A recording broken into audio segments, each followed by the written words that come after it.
I will be talking about the first two sections in demand and market potential. For this first slide, I'm going to talk about the understanding of demand. There are three main terms that are commonly used when talking about demand. You have market potential, market demand, and company or brand demand. Um, and the definition for market potential consists of the total number of individuals or businesses that could potentially purchase a particular product, or as it says here, the max number of potential customers. And your marketing demand is the total current existing demand for a product, which is the sum of all brands sold within a product industry. And for your company or brand demand, it is the demand for a particular company's brand, often referred to as market share. Um, for a better illustration of these, I'm gonna give you all an example on this next slide. To kind of separate these words out. I'm going to use an example in the book. I'm going to use it says consider the demand for personal computers in China.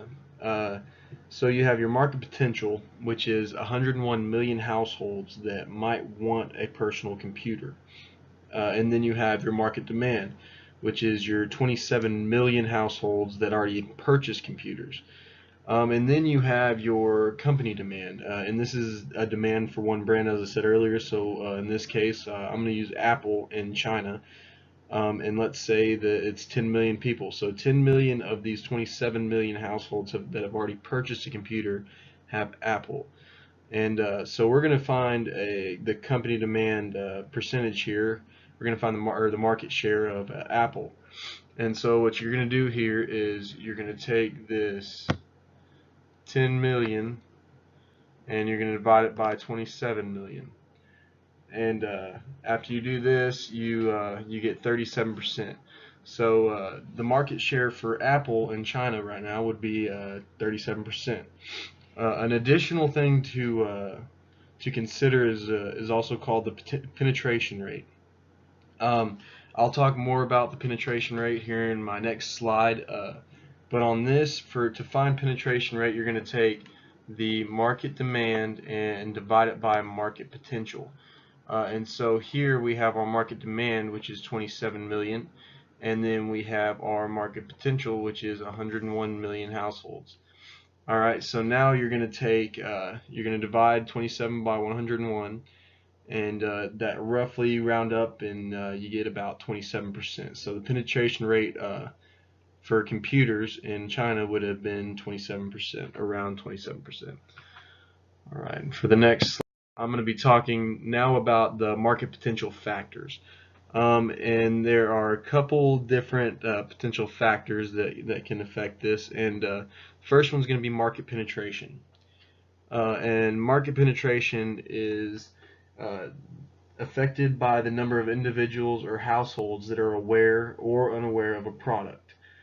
This is where penetration rate comes in. Obviously, the higher level of awareness means that your penetration rate is going to be higher, or normally means that your penetration rate will be higher.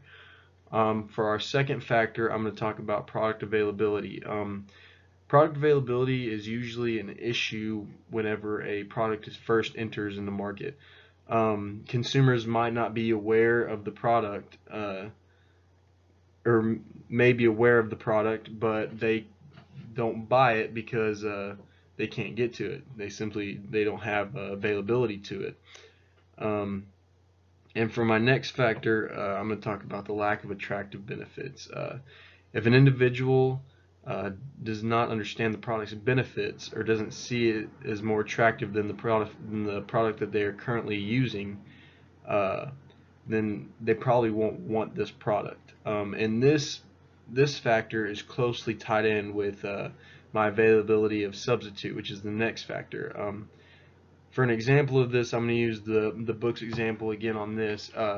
Consider a unique tangible benefit that cell phones have when compared with landline phones. You know, cell phones have better mobility, low long distance charges, but at the same time, you know, you have those consumers who don't use cell phones quite as much. Um, and they don't really get out of the house all that much, so they don't really need that availability, that mobility of that cell phone, and they don't really make that many long distance calls, so they don't really see a new benefit from cell phones, so they probably won't want a cell phone. And for my final factor, I'm going to talk about the availability of resources. In some countries, or a lot of countries, available resources are a major factor for like high-tech products, such as earlier we talked about computers in China. Um, you have some poorer countries, and you have some consumers in these poorer countries uh, that they might want a cell phone and a personal computer, but with the incomes that they make in these poorer countries, they might just have to settle for that cell phone because they can't afford to simply buy both, and the cell phone would just be more useful to them as they can use it. They can mobily use it, and it's not quite as expensive as a computer.